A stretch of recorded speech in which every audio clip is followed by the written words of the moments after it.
everyone, and welcome into the Mercer County Football Show here on WBCB1490.com alongside the Trentonians George O'Gorman, Mike Samsel with you, being presented by the St. Francis Medical Center, your heart hospital in the city of Trenton, and also by the Trentonian. Check them out online 24/7 at Trentonian.com. George, that time of year is finally here. It's playoff time. It's playoff time, and it's what all the teams have been building for, and we've got 8 teams in Mercer County heading into the playoffs, busiest weekend of the season. Yeah. Because of all the first round games, and also everybody else plays consolation games. Mm-hmm. So we've got a full slate of games with teams in the West Jersey Football League, and all the Mercer County teams are playing. 2 games involve Mercer County teams against each other. We have Lawrence hosting Allentown, and Hopewell Valley hosting Ewing.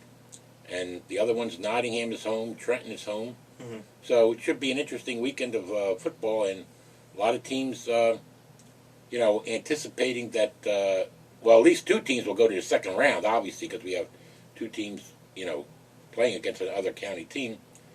And John Adams and his North Stars are the defending Central Jersey Group 3 champs. They've moved up, actually, a bracket now. I think they're 4. Mm-hmm. And in the last 2 years, we've had a Mercer County team play in the Central Jersey Championship game, Steiner 2 years ago and Nottingham last year. So we'll see if this is an opportunity to get 1, maybe 2 teams from Mercer County into the third round of the playoffs, and a championship game the first Saturday or Friday night in December. Yeah, it certainly would be interesting. And again, thanks so much for joining us here on the Mercer County Football Show. Usually we recap things from last week. This week we're not going to do that. We're just going to concentrate on the playoffs on this edition of the Mercer County Football Show, because there are a lot of Mercer County teams that made it. Some people expected it to be somewhat of a down year in Mercer County, but Mercer County well represented in the playoffs all throughout. Non-public Group 4 with Notre Dame, and then Central Jersey Group 3, 4, and 5.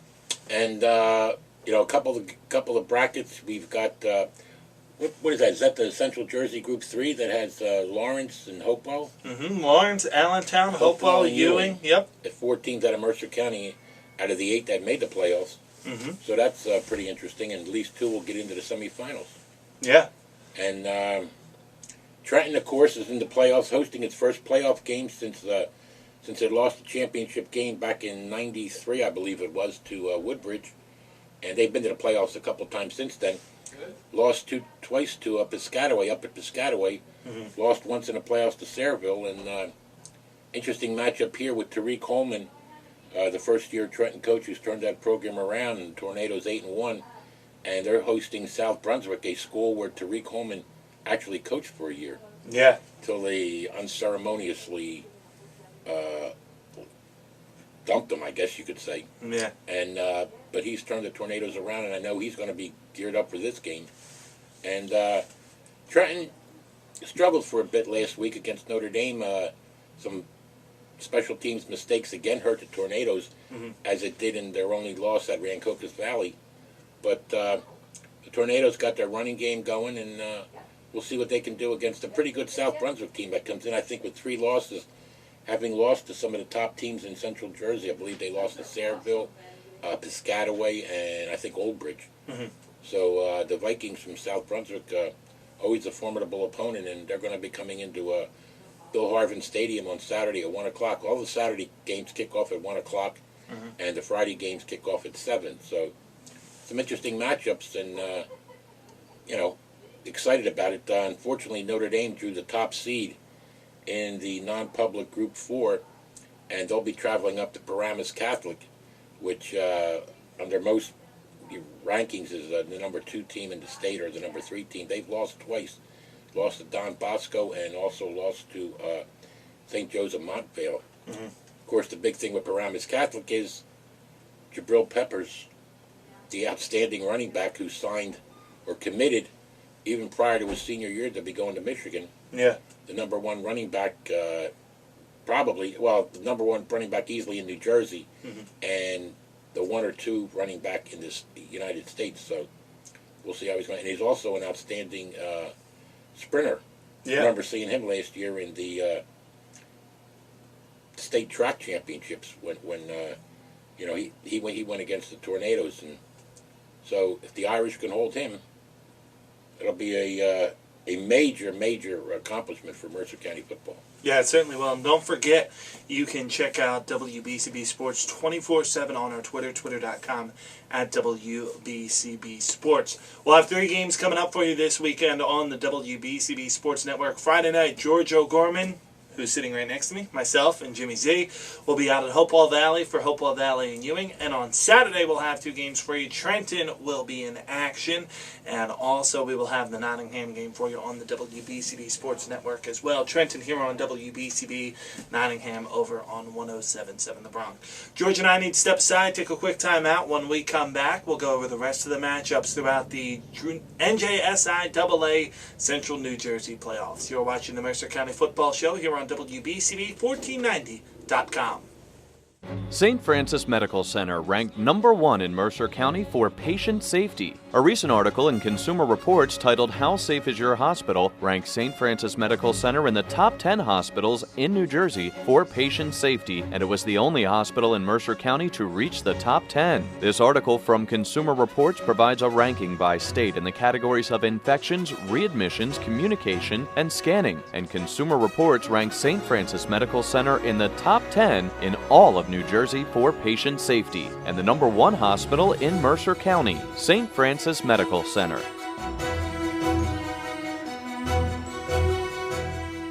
Hello again, everyone, and welcome back to the Mercer County Football Show here on WBCB1490.com. That's George. I'm Mike. Pleasure to be back with you here on WBCB1490.com, getting set for the playoffs. And we'll start things out in Central Jersey Group 4, where a couple of Mercer County teams are represented. West Windsor Plainsboro North, congratulations to Chris Casamento and the North Knights. They made their way into the playoffs, and George, they did what they had to do in the regular season. They got in. Now they have a chance facing a very good Brick Township team. Facing a very good Brick Township team, and talking to Chris Casamento, he's not sure who's going to be quarterback in Brick Township because the one quarterback had an injury, and the backup quarterback has apparently had a concussion situation. So be interesting to see. But hey, who knows what West Windsor North can do? Kudos to them. I mean, they started out 0-5. Granted, they played 3 undefeated teams right out the bat. First week got down at Rancocas Valley, then they came back, played at Hopewell Valley, and then they played at Trenton. But they did what they had to do. Started out 0-5, but finished 3-1, 3-6 record. Got them into the playoffs as the number 8 seed. Interesting thing there. I mean, there's a team that can throw the ball. Sure. Kevin Murphy over 2,000 yards passing, with 1 game still to go, and his two excellent receivers. But Jawan Harrison, who was honored by the TD Club as one of the players of the week, 59 receptions, 899 yards, 13 touchdowns, and he's a kid that probably would have set the career receiving record, except for the fact that he missed about half of last season after being injured against Trenton. But, you have Jawan Harrison, Jack O'Connell, C.J. Marcus. There's some weapons on that team. Robert Peterson. It's a question of what their defense can do going down to Brick Township, where Brick teams have perennially been not only one of the top contenders in the Shore Conference, but in the Central Jersey bracket. Sometimes they're down in South Jersey, but Brick should be an interesting matchup, and we'll see how West Windsor North can do, Yeah, we'll certainly be keeping an eye on that one for you, monitoring Twitter and such throughout our game on Friday night to keep you updated on that. That game will be played Friday night at 7 o'clock. Burlington Township will be in action, taking on Middletown South in the 5-4 matchup. Not quite Mercer County, but Burlington Township, a team we've been keeping an eye on throughout the season. We've seen Burlington Township lost last week to Northern Burlington, lost the week before that, got blown out actually by Hopewell Valley. Yeah. Burlington Township is a good ball club, but of course they're going to Middletown South, which still likes to call their field the swamp, when it used to be a dirt field and it really was a swamp. Yeah. But now they've got a turf field, and seems like Middletown South has always been playing a Mercer County team every year in the playoffs. Now they got Burlington Township, and I don't see Burlington Township upsetting them, especially down there in Lincroft. But who knows? Tom Madera's ball club, they get things going, and maybe you catch Middletown South looking ahead.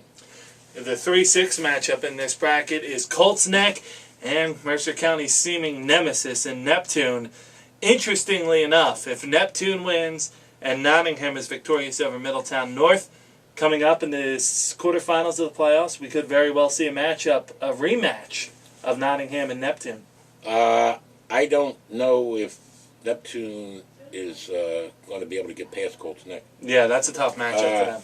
Colts Neck is a very good ball club, and they're coached by a former Allentown High School coach. I'm trying to think, I forgot his name now, but he had been the head coach at Allentown a couple of years ago, and he's gone down to Colts Neck and got that program pretty much rolling. One of the better teams in the Shore Conference, and who knows? But that Nottingham, if Nottingham can win its opener over Middletown South, it would be home for the second round too, I believe, wouldn't they? Yeah, because they are the number 2 seed after that win against Hopewell Valley. That was a huge win for them as far as playoff position. It gave them a lot of power points, and that moved sure them right did. up into the number 2 position. And the thing about Nottingham is, in speaking to Coach John Adams, I asked him if there's an extra pressure on them being the defending champs, and he said, well, now, last year we were the hunter, and now we're the hunted. Everybody's got, our name looking for us and wanting to knock us off, but of course they got to get there, and Middletown North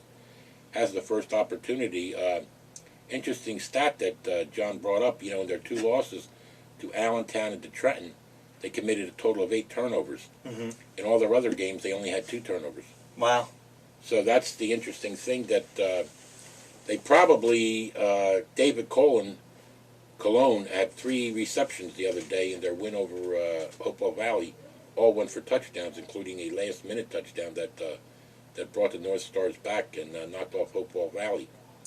So we'll see. They really haven't gotten much out of their running game this year. I think it was Alex Santiago went down early. Josh Lajeunesse. Josh Lajeunesse went down early, and Rawway Williams, they pretty much, not that they've kept him in check, but they haven't really been running him that often. They've been relying on the pass. Right. With guys like Brian Bouchon, but I think he was hurt, Jamal Bailey.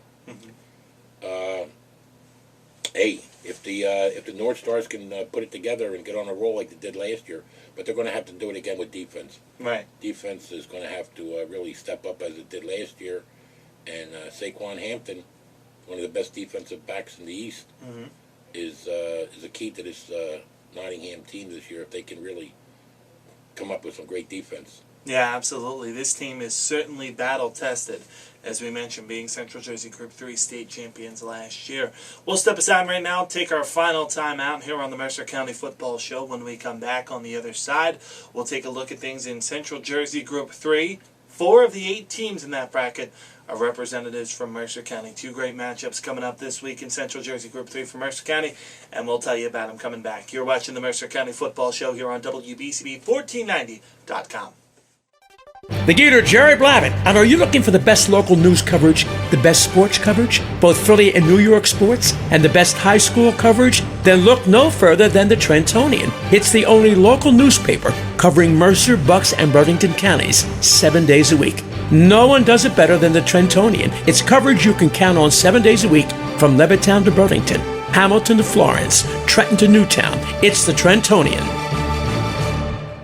Welcome back to the Mercer County Football Show here on WBCB1490.com. That's George. I'm Mike. Pleasure to be with you here on WBCB1490.com. Went through the brackets that feature Mercer County teams.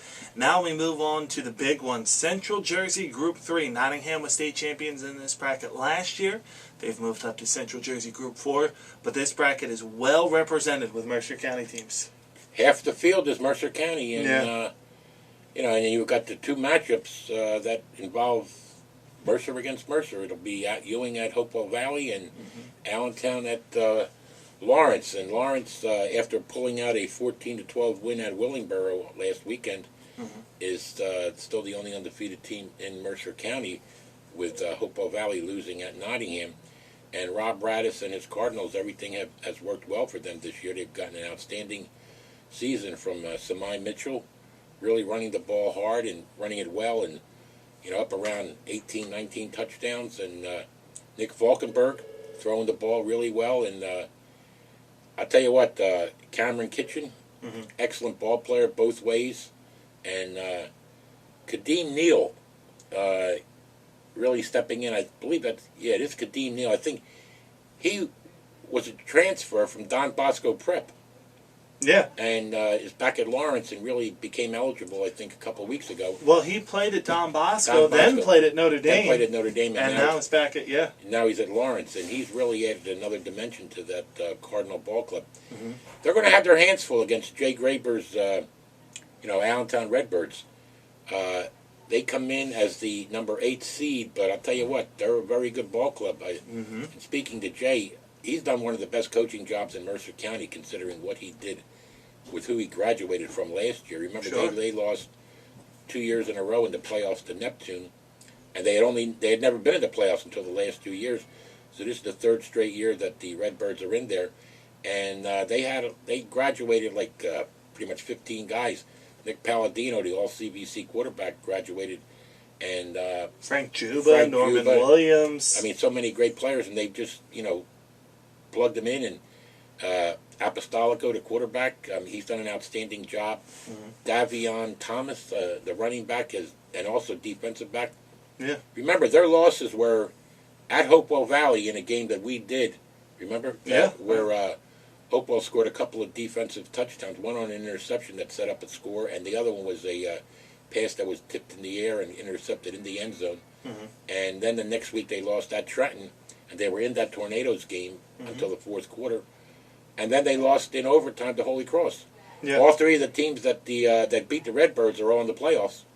So Jay Graber's ball club, I mean, they've been focused all year. They didn't want to be considered a rebuilding year for them.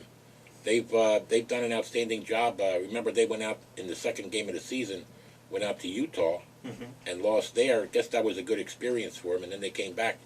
Remember, they were under 500 for a while, and despite those 3 losses, they got the bye, and they came back last week and blew out Heightstown. So, and beat a really good Nottingham team. And remember, they did beat a very good Nottingham team, and so that's Nottingham might have been able, had they won that game over Allentown, might have been able to be the top seed. Yeah. But I'll tell you what, Lawrence is give Rob Radis and his staff credit. I mean, they've stayed injury free all year, and they've really done an outstanding job. And this is a big test for them. They haven't faced Nottingham. They won't. Lawrence will play Hopewell Valley after Thanksgiving or Thanksgiving Day. Right. So this is a big test for the Cardinals, because they're playing one of the stronger teams in Mercer County this year. I would say that Allentown has to be among the top 5 or 6 ball clubs in Mercer County this year. Yeah, absolutely. It's going to be a lot of fun, that particular matchup. The winner of that game will go on to face the winner of Carteret and Long Branch. And if Allentown is victorious, they're just happy that they don't have to play Neptune anymore, the team that's eliminated them from the playoffs the last 2 years. The winner of Ocean Township and Warren Township will face the winner of our Game of the Week on Friday night here at on 107.7 The Bronx and 107.7thebronx.com. Yours truly, George O'Gorman, Jimmy Z, will be out there for that game, as it will be Ewing taking on Hopewell Valley. And Ewing, they had some experience last week shutting down that very explosive Delran offense. They lost 7-3, but they played very good defense in that game. Another explosive offense coming in Hopewell Valley. Yeah, that's shutting down Delran was one thing. Shutting down Hopewell Valley is a totally different picture, because Hopewell Valley has a well-balanced offense. I mean, I'll tell you what, Andrew Yuska, he can run the ball as well as anyone. Had, I think, 3 touchdowns last weekend. There's just so many weapons on that team. And Austin Fellows, he's up over 1,100 yards throwing the ball. I mean, the receivers, you've got so many excellent receivers, on that Hopewell Valley team, that I really can't see Ewing. Ewing defense has been pretty good, but it's a different ball game now when you're going up against Hopewell Valley at home. First playoff game ever for Hopewell Valley. Yeah. It'll be under the lights at Ackerson Field, one of the top venues in Central Jersey. Sure. And maybe in a way that loss last week at Nottingham has refocused the Hopewell Valley Ball Club. But remember, I saw them 2 weeks ago down at Burlington Township, where they scored 33 unanswered points. Yeah. And blew out what was a good, and still a good, Burlington Township team. So the Hopewell Valley Bulldogs, I see them getting by Ewing, and in the second round, maybe they can make it to the championship game. Yeah. That would be quite an accomplishment for a team in the playoffs for the first time. Yeah, it certainly would. A lot of great football coming up, and we'll have most of it for you on the WBCB Sports Network coming up Friday night. We mentioned our coverage starts here on WBCB at 5:30 with the high school football kickoff show. 6:45, we go live to the field out at Hopewell Valley. Me, George, and Jimmy Z will be out there on the call of Hopewell Valley and Ewing. We've even got a lot of those games that are being played by the teams that didn't make it to the playoffs. Right. A couple of them are being played Friday night. Yeah, some consolation games. Consolation games. You've got New Brunswick at Hightstown. You've got Freehold Borough playing at West Windsor South. On Saturday, if I remember correctly, you've got also Friday night. You've got Steiner going down to play at Jackson Liberty, and on Saturday you've got Hamilton hosting Monmouth, and Princeton is in the playoffs hosting or playing at Marlborough, I believe. So all the teams in Mercer County will be in action this weekend, and it's the busiest weekend of the season. And for a lot of the teams, especially the ones in the consolations, it'll probably be their final game of the season. Yeah. And on Saturday, we mentioned games we have coming up. Nottingham will be in action. We'll have that game for you on 107.7 The Bronx. And the Trenton game will be on 1490 WBCB. Everyone, enjoy your football weekend. It should be a great one, as Mercer County is well represented in the playoffs. Thanks to our sponsors, the St. Francis Medical Center and the Trentonian. That's George. I'm Mike. We'll see you next week on the Mercer County Football Show.